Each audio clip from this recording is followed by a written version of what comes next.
Assalamualaikum warahmatullahi wabarakatuh. Bismillahirrahmanirrahim. Alhamdulillah fi kulli hali wa ala kulli hal. Nahmaduhu wa nasta'inuhu wa nastaghfiruh wa na'udzu bihi min syururi anfusina wa sayyiati a'malina. May yahdihillahu fala mudhillalah wa may yudlil fala hadiyalah. Asyhadu an la ilaha illallah wahdahu la syarika lah wa asyhadu anna Muhammadan abduhu wa rasuluh. Allahumma salli wa sallim wa barik ala sayyidina Muhammad wa ala alihi wa sahbihi ajma'in. Amma ba'du. Para jemaah, Bapak Ibu sekalian rahimakumullah. Alhamdulillahirabbil alamin, kita bersyukur pagi hari ini kita diparingi oleh Allah kesempatan untuk hadir dan melaksanakan ibadah salat subuh. Mudah-mudahan Allah Subhanahu wa taala meridhoi apa yang kita lakukan, mencatatnya sebagai bagian dari amal soleh kita. Amin Allahumma amin. Saudara jamaah, kajian pagi hari ini tentang amaliyah bulan Rajab. Saya bertolak dari poster yang dikirim oleh kawan satu angkatan berjudul Amaliyah Bulan Rajab, ditambahi dengan pertanyaan, manakah dari 5 amalan tersebut yang ada hadis sahihnya?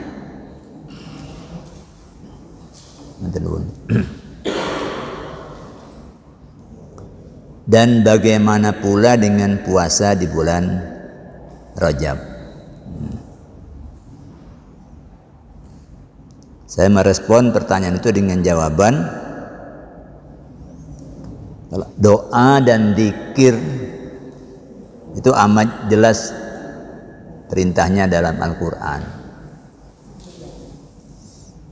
Maksud saya, mau di bulan apapun, mau di hari apapun, yang namanya doa dan zikir itu oke-oke aja. Nggak perlu mencari dalil yang sifatnya khusus untuk masing-masing zikir dan doa. Tapi amalan yang kelima menurut saya itu bermasalah, karena waktunya menabrak ketentuan dalam dalil yang lain. Itu berkenaan dengan 5 amalan yang ada di poster yang dia kirim. Adapun puasa ini baik dilakukan selagi ada 2. Untuk baik itu, puasa itu ada 2 hal. Pertama, tidak dilakukan sepanjang waktu, karena Nabi menyatakan tidak ada baiknya puasa sepanjang tahun itu. Jadi ketika Nabi tahu Abdullah bin Amr bin As puasa tiap hari, oleh Nabi dipanggil.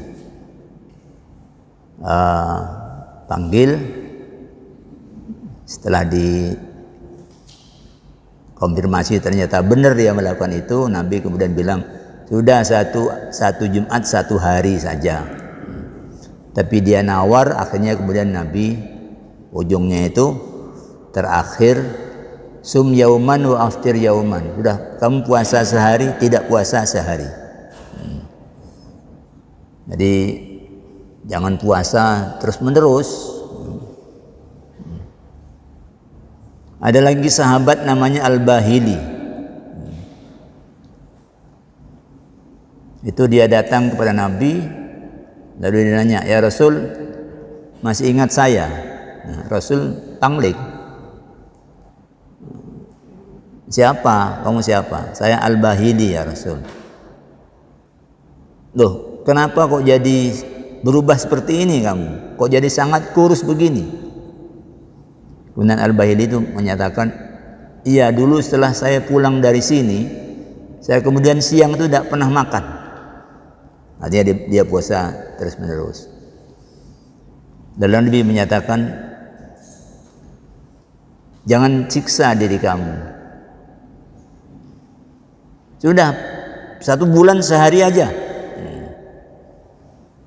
Tapi kemudian Al-Bahili masih bilang, saya masih kuat lebih dari itu.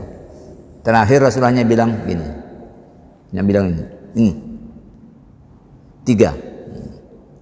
Ya karena ini nemen sampai pangling itu asalnya dulu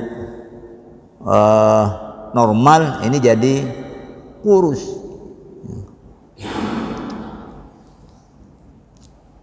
Jadi jangan sampai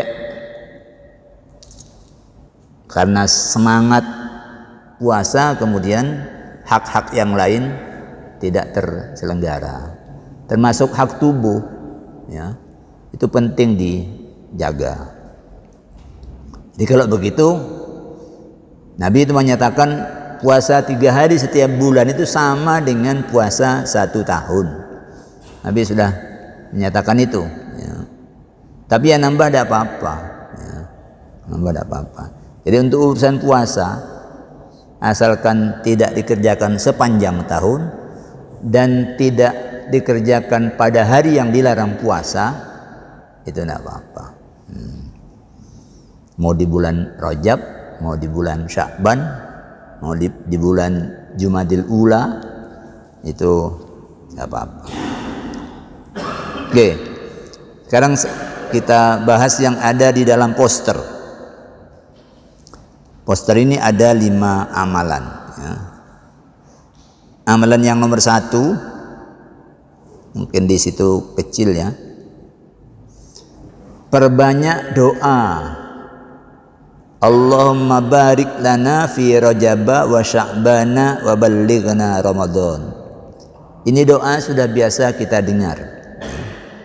Ya Allah, berikan berkah buat kami fi Rajaba, di bulan Sya'ban, di bulan Rajab, wa Sya'bana, dan di bulan Sya'ban, wa ballighna Ramadan, dan sampaikan kami ke bulan Ramadan. Ini biasa kita dengar doa ini. Ini yang pertama.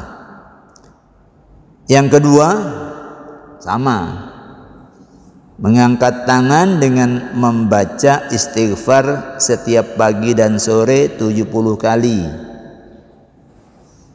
Bunyi istighfarnya, istighfar itu doa mohon ampun. Rabbighfirli warhamni wa tub alayya. Wahai Tuhanku, ampuni aku, rahmati aku, dan terima taubatku. Nah, 70 kali pagi, 70 kali sore. Kemudian yang ketiga, membaca Sayyidul Istighfar 3 kali pagi dan sore. Allahumma anta rabbi, ya Allah engkau adalah Tuhan kami. La ilaha illa anta, tidak ada Tuhan kecuali engkau. Khalaqtani, engkau telah menciptakan aku. Wa ana abduka, dan aku adalah hambamu. Wa ana abduka, aku adalah hambamu. Wa ana ala ahdika wa wa'dika, aku terikat dengan perikatan dan perjanjian denganmu. Mastata'tu, menurut kemampuan aku. A'udzubika min syarri ma sana'tu, aku berlindung denganmu dari keburukan apa yang aku kerjakan. Abu'u laka binikmatika alayya, aku mengakui nikmat-nikmat yang telah engkau berikan kepadaku. Wa abu'u bidambi, dan aku mengakui dosa-dosaku. Faghfirli, maka ampuni aku. Fa innahu la yaghfirudz dzunuba illa anta, karena tidak ada zat yang mengampuni dosa kecuali engkau. Ini disebut sayyidul istighfar. Nah, di sebelahnya nomor 1 ya. Amalan nomor 1 sampai nomor 3 itu adalah doa ya, itu doa. Kemudian amalan yang nomor 4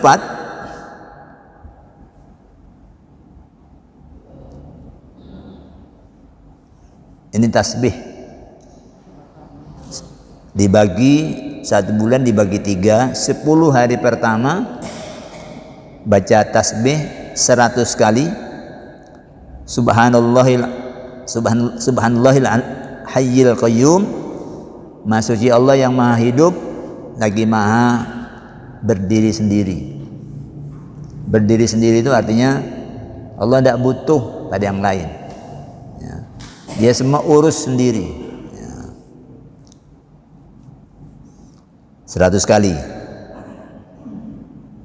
Lalu pada 10 hari yang kedua, Subhanallahil hadis samad, Maha suci Allah yang maha tunggal dan menjadi tempat bergantung. Allah tidak butuh yang lain yang bergantung kepada Allah. Kemudian yang ketiga itu di 10 hari terakhir, Subhanallahir raufir rahim, Maha suci Allah yang maha penyantun lagi maha penyayang. Nah, yang keempat ini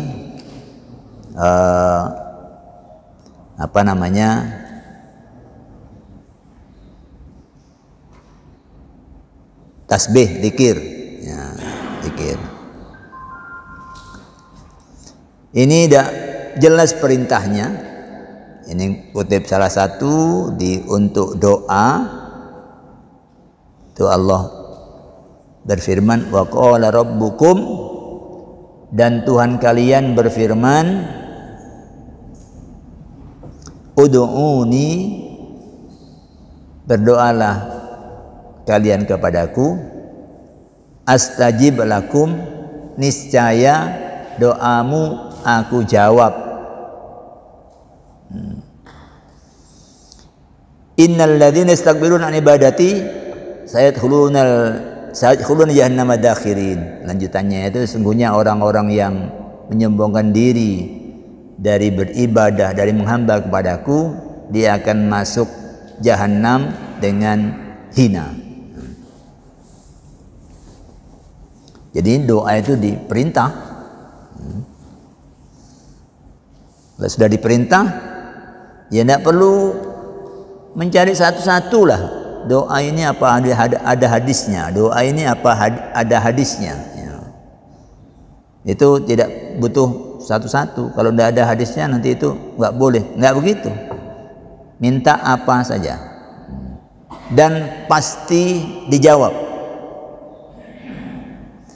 kecuali kalau doa kita itu isinya dosa dan memutus tali silaturahim. Itu kata Nabi, Allah tidak jawab ini. Tapi jawaban Allah itu ada 3 jawaban Allah itu terhadap doa itu. Nomor 1, ayu ajjilalahu da'watahu fid dunya, kata Nabi itu. Allah segerakan memberikan apa yang dia minta itu ketika di dunia. Ya bisa cepat, bisa lambat, tapi sejak di dunia sudah dipenuhi. Orang nggak punya anak, memohon bisa itu dipenuhi. Ada yang sudah 15 tahun kemudian punya anak. Setelah punya anak pertama terus sundulan sampai jadi rapel ya. Ada juga yang enggak ya. Yang tidak dikasih itu. Apa ini tidak diijabah? Enggak. Yang kedua itu bentuk ijabah itu adalah ayyasrifa anhu minas su'i mithliha. Allah palingkan keburukan yang akan menimpa itu setara dengan kebaikan yang dia minta. Itu jawaban yang kedua, dan ini orang tidak merasa kalau ini jawaban doa dari Allah. Karena yang dikasih dengan Allah palingkan keburukan yang akan menimpa dia. Atau kalau ini juga tidak, jawaban yang ketiga adalah ayyaddakhir lahu da'watahu fil akhirah. Allah kelompok-kelompoknya itu doanya itu baru nanti diberikan di akhirat. Jadi jangan putus asa. Allah pasti jawab doa kita itu. Doa aja. Ya. Mau dikasih sekarang itu Allah yang tahu kemaslahatan buat kita.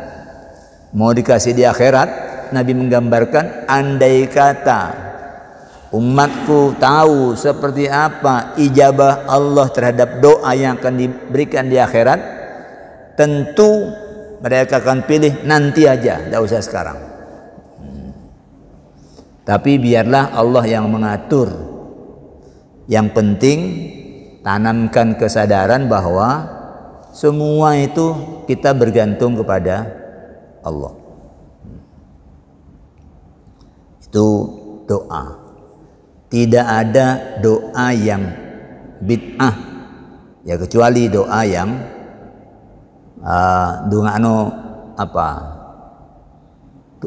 dosa, isi doanya dosa, itu bid'ah ya. Atau doanya memutus silaturahim ya. Biar musuhan, mudah-mudahan anaknya memusuhi bapaknya, ini aneh, ini memutus silaturahim. Jadi orang yang kena, yang dizalimi, kan dinyatakan oleh Allah itu, oleh Nabi, bahwa orang madlum, orang yang dizalimi itu laisa bainahu wa bainallahi hijab. Orang yang dizalimi itu dengan Allah itu tidak ada hijab. Orang yang sedang ditekan itu dekat dengan Allah. Yang dizalimi itu dekat dengan Allah. Itu maknanya bukan berarti didorong agar dia berdoa buruk. Akan bagus kalau dia berdoa kepada Allah, ya Allah, mudah-mudahan panjenengan kasih petunjuk orang ini agar berhenti berbuat zalim. Wah, itu luar biasa. Daripada berdoa, ya Allah, mudah-mudahan ketabrak sepur, mudah-mudahan kepreset jatuh ke kali dan mati. Nah, ini doa dendam, ini doa dendam. Oke. Kemudian yang tasbih itu di surah Al-Ahzab 41-42. Tasbih, zikir, ya ayyuhalladzina amanu, wahai orang-orang yang beriman, udzukurullaha dzikran katsira, berzikirlah kamu kepada Allah zikir yang banyak. Wasabbihuhu bukratan wa asila, dan bertasbihlah kepadanya pagi dan petang. Jadi kalau urusan doa, urusan zikir, tasbih, itu tidak perlu cari dalil satu-satu. Itu inti dari pekerjaan kita itu. Ya. Ad-du'a'u mukhul ibadah, doa itu inti dari ibadah. Nggak bisa orang ibadah itu campur sombong. Wah, aku nggak jaluk. Loh, tapi kalau beribadah itu maknanya meletakkan diri sebagai hamba yang tidak mampu, bergantung kepada Zat yang Maha Kuasa. Jangan enggak jaluk terus. Tadi dinyatakan innal ladzina yastakbiruna an ibadati sayadkhuluna jahannama dakhirin. Orang yang menyombongkan diri dari beribadah kepadaku, dia masuk jahanam dengan hina dina ya. Okay. Kemudian amalan yang kelima yang disebut pada hari Jumat terakhir bulan Rajab, saat khatib di atas mimbar membaca 35 kali Ahmadu Rasulullah, Muhammadun Rasulullah. Ahmad ini nama Nabi ya. Beliau juga sebutannya Ahmad, beliau juga sebutannya Yasin, beliau juga sebutannya Toha di samping Muhammad. Jadi kalau ada salawatan itu apa itu? Salatullah salamullah ala Toha. Nah, itu Toha itu nama Nabi Rasulullah. Salatullah salamullah ala Yasin. Nah, jadi kalau ngasih nama Yasin itu jadi sama dengan ngasih nama Muhammad ya. Itu sebutan untuk Nabi Muhammad. Jadi ini Ahmad Rasulullah, Muhammad Rasulullah. Ini bentuknya penegasan, bentuknya iktiraf, ini bentuknya pengakuan. Ini separuh dari syahadat, itu ini isinya. Yang pertama syahadat tauhid, asyhadu an la ilaha illallah. Yang kedua syahadat Rasul, itu Muhammadur Rasulullah. Ini iktiraf ya. Dan ini sesuai dengan penegasan Al-Qur'an. Surah Al-Fatah 29. Itu selaras, tidak melanggar syariat. Di Al-Fatah 29 sebut Muhammadur Rasulullah. Muhammad itu adalah utusan Allah. Walladzina ma'ahu asyiddau 'alal kuffar. Orang-orang yang bersama dengan dia streng, kukuh menghadapi orang-orang kafir. Enggak mudah dibelok-belokkan. Tuh streng ya. Ruhama'u bainahum, dengan sesama pengikut Muhammad, satu dengan yang lain saling berkasih sayang. Jadi benar Muhammad itu Rasul Allah. Tapi amalan yang nomor 5 ini bermasalah karena pengamalannya itu ditentukan waktunya saat khotib Jumat di atas mimbar. Nah, ini bagi laki-laki yang wajib Jumat itu kan ada ketentuan lain, yaitu keharusan untuk diam dan mendengarkan. Nah, ini menyibukkan diri dengan membaca ini, justru waktunya di situ, itu yang bermasalah. Andaikan setelah Jumatan atau pagi sore kayak tadi itu no problem. Tapi ketika pada saat khotib di mimbar itu problem. Itu yang namanya Bilal, dia kan selalu meneriakkan itu ansitu sampai 3 kali itu. Wasma'u wa ati'u rahimakumullah. Ansitu itu diamlah kalian. wasma'u dengarkan oleh kalian, wa ati'u taati oleh kalian. Rahimakumullah, niscaya Allah merahmati kamu. Kalau kamu diam, kamu dengarkan, kamu taati, Allah pasti ngasih rahmat buat kamu. Itu yang dikomando oleh Bilal. Ini dalam hadis riwayat Ahmad itu digambarkan Ali bin Abi Thalib, dia menyatakan, aku mendengar dari Nabi kalian begini, idza kana yaumul jumu'ati, itu kalau hari Jumat, kata Nabi, yang didengar oleh Ali bin Abi Thalib, itu setan-setan itu keluar, yurabbithunan nas ila aswaqihim, itu menghalau orang-orang itu untuk menuju tempat-tempat mencari penghidupan. Ya. Wa ma'ahum ar-rayat, tapi ini gaib, dan setan-setan itu punya bendera-bendera, punya panji-panji. Ya. Itu malaikat apa? Setan. Sementara malaikat watak mudul malaikatu ala bil masjid, sedangkan para malaikat itu duduk di pintu-pintu masjid. Ini tidak kelihatan, ini bicara sesuatu yang gaib. Ya. Yaktubunan nasa ala qadri manazilihim as-sabiqah wal musalliyah walladhi yalihi hatta yakhrujal imam. Malaikat itu mencatat manusia yang masuk masjid itu sesuai dengan posisi-posisi mereka. Oh, yang di baris 1, di baris 2, itu dicatat. Ya.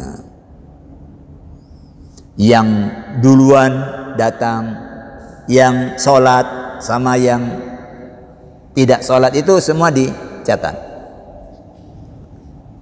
Walladhi yalihi, dan terus sampai ke belakang, urut ke belakang. Hatta yakhrujal imam, sampai imam keluar. Nah, kalau di kita sampai imam naik mimbar. Kalau di tempat-tempat masjid-masjid lain ada pengaturan imam itu tidak langsung di baris bersama makmum. Dia keluar dari pintu yang berbeda. Sampai imam keluar baru malaikat tidak nyatet.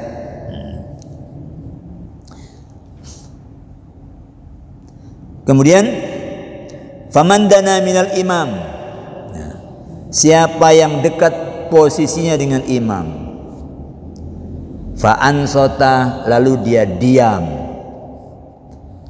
awistama'a, atau dia mendengarkan, walam yalu, dan dia tidak berbuat sia-sia, kana lahu kiflani minal ajri, maka dia orang itu nanti dapat 2 bagian dari pahala.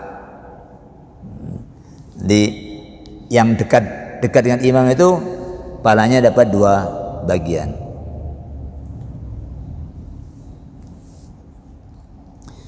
Kemudian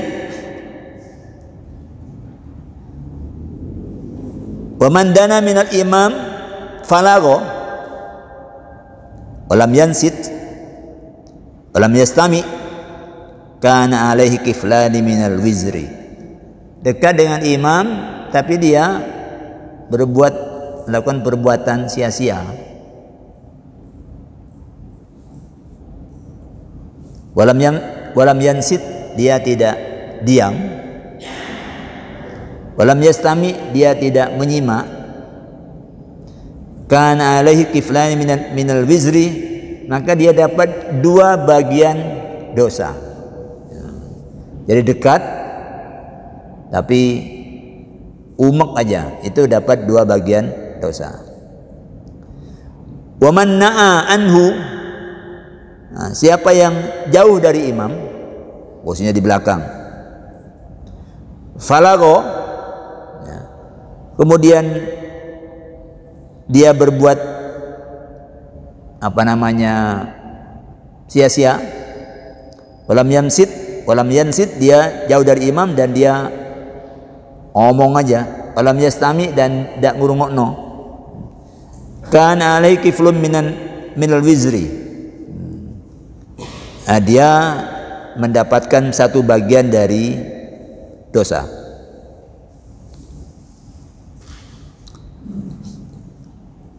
Jadi jauh ngomong dosanya satu, dekat ngomong dosanya dua.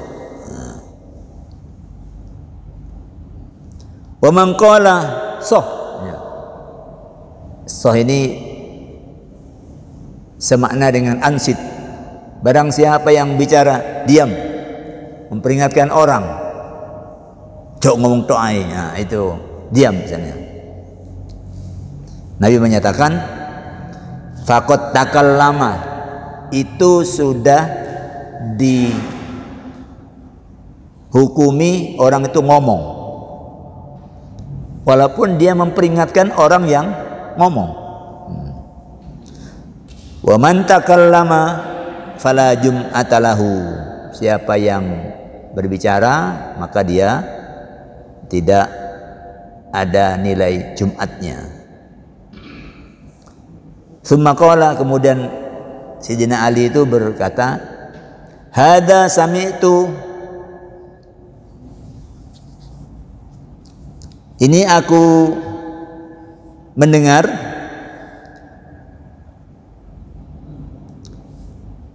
min nabiyikum, dari nabi kalian sallallahu alaihi wasallam.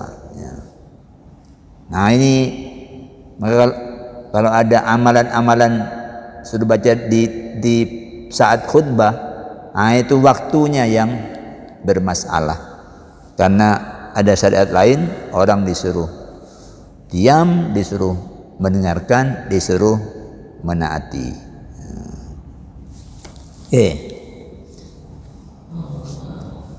Itu berkenaan dengan amalia yang sedang beredar. Kalau muncul pertanyaan, kalau Nabi tidak mengerjakan amalan seperti itu di bulan Rajab,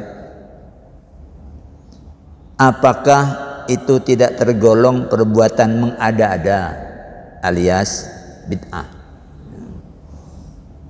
Ini kan selalu muncul seperti itu. Nanti tahun depan muncul lagi, ya, wacana seperti itu. Karena ada semacam prinsip, jangan lakukan apa yang tidak pernah dilakukan Nabi. Nah, itu prinsip seperti itu mudah dipegangi, ya, karena mudah mengingatnya. Mana dulu pernah ada seorang ibu yang bertanya kepada seorang ustadz yang mengisi kajian di sebuah kantor bank. Dia nanya, Ustadz, saya biasakan terus setiap menjelang berangkat ke kantor, saya biasakan itu tiap hari untuk sholat duha. Lalu ustadznya itu merespon, ibu jangan melakukan apa yang tidak dilakukan oleh Rasulullah. Karena dia membaca membaca hadis bahwa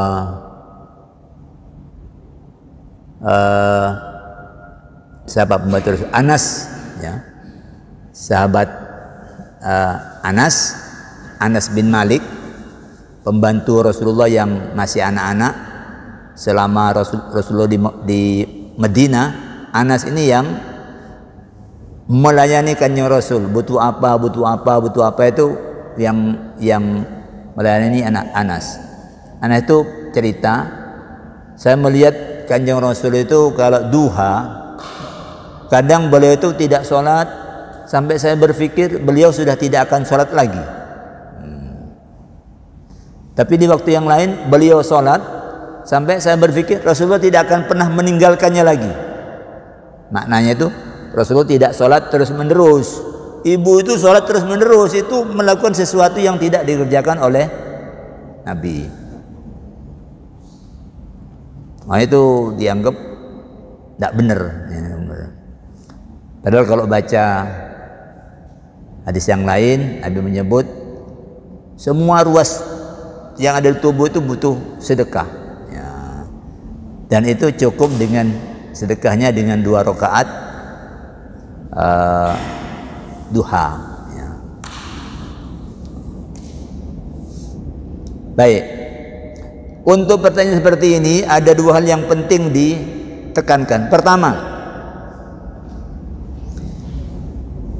bid'ah itu dalam pengertian syariat, kalau dalam pengertian bahasa, bid'ah itu adalah sesuatu yang baru. Pokoknya baru itu bid'ah. Sampai beli HP model baru itu HP bid'ah secara bahasa. Ya, secara bahasa. Pokoknya yang baru itu bid'ah, yang tidak ada contohnya. Kreasi baru, ya, itu bid'ah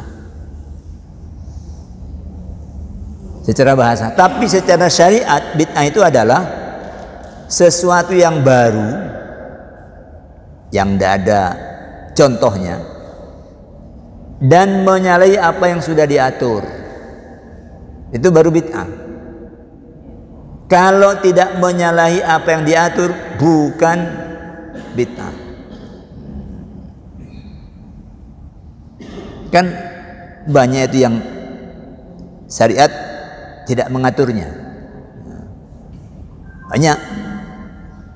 Dan kalau tidak ada aturannya, pasti tidak ada bid'ah. Kenapa? Karena pasti tidak ada aturan yang dilanggar. Wong aturan iki ono. Padahal bid'ah itu adalah yang melanggar aturan. Loh, aturannya enggak ada, berarti tidak ada bid'ah. Untuk soal-soal yang tidak diatur. Karena itu Rasulullah berkenaan ini itu menyatakan untuk yang tidak diatur itu kata Nabi, itu rahmat Allah buat kalian, rahmatan lakum ghairu nisyanin, bukan karena Allah lupa.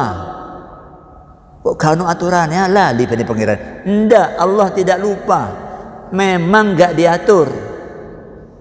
Kalau tidak diatur itu rahmat buat kalian. Karena ada kelonggaran kalau tidak diatur itu.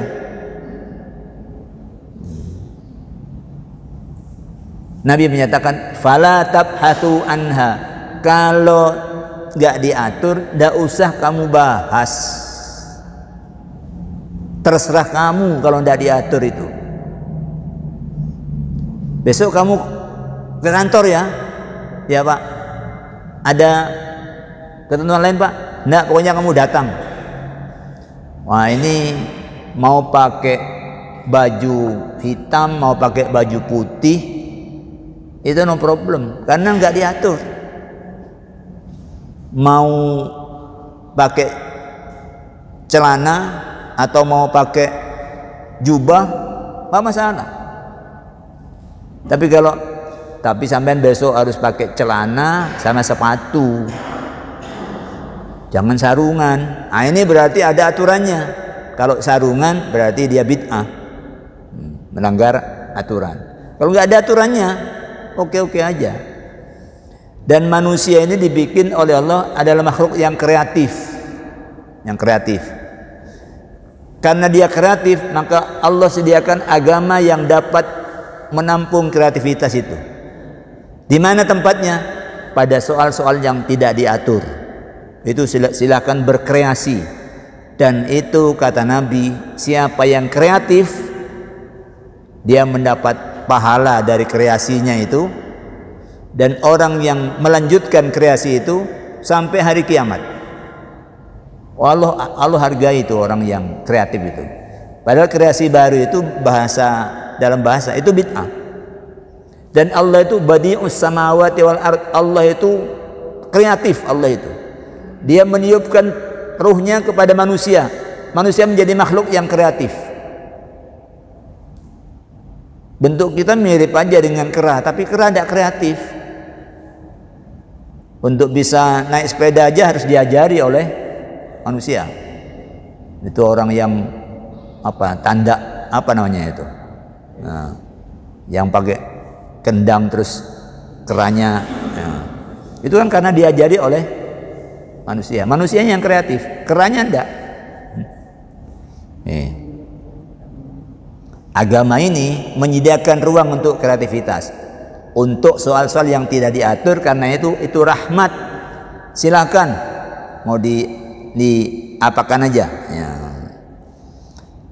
Nah, banyak sekali amalan yang disyariatkan tetapi tidak diatur, waktunya tidak diatur, tempatnya yang tidak diatur, atau caranya yang tidak diatur, atau ketiga-tiganya tidak diatur. Tempatnya nggak diatur, waktunya nggak diatur, caranya nggak diatur. Ingat WTC, ya WTC, ya World Trade Center kalau kita itu, ya. Waktu dilepas, tempat dilepas, cara dilepas, nah ini terserah kamu atur. Waktunya kapan terserah kamu. Oh di bulan Rajab, iya tidak apa-apa, nggak ada aturannya. Tempatnya, oh nanti di balai desa aja, oh iya tidak apa-apa. Caranya nanti awalnya Fatihah, habis itu ini, habis itu ini, habis itu. Unda itu terlalu tahu kurangnya. Iya tidak apa-apa. Itu yang tidak diatur. Tapi kalau yang diatur, yang ini jangan main-main kalau sudah diatur. Subuh mau ditambahi, sisa Ustaz isu seger 5 rakaat aja. Gak iso. Yang sudah diatur jangan ya diubah-ubah. Yang belum diatur silahkan. Maka orang zikir itu kadang ada pedoman bacaannya, dan itu bisa bermacam-macam. Ini yang poster itu di poster lain tuh beda lagi. Wis terserah, yang penting yang tidak diatur opo jaremu. Silakan berkreasi. Yang kedua yang penting untuk ditekankan, tidak semua yang dilakukan Nabi adalah sunnah. Tidak semua yang dilakukan Nabi hukumnya sunnah. Dan tidak semua yang tidak dilakukan Nabi itu bid'ah yang terlarang. Tidak semua yang oleh Nabi tidak dilakukan itu kemudian itu terlarang. Tidak. Nah ini contohnya ya, contohnya yang dilakukan Nabi, diamalkan Nabi tapi bukan sunnah. Bersatu, ini ada rebahan dengan miring ke kanan sehabis sholat 2 rakaat fajar. Nabi itu kalau sudah masuk waktu subuh, sholat 2 rakaat ringan, habis itu meleset, miring ke kanan. Ini ya miring. Itu dilakukan oleh Nabi. Siti Aisyah menceritakan itu. Kalau aku bangun, kata Aisyah, Nabi ngejak aku omong, berkomunikasi sambil rebahan itu. Ini bukan sunnah. Jadi jenengan kalau sholat 2 rakaat kemudian duduk, tidak bisa dibilang bid'ah sampai ini. Nabi itu meleset. Ya mau ngeleset monggo aja.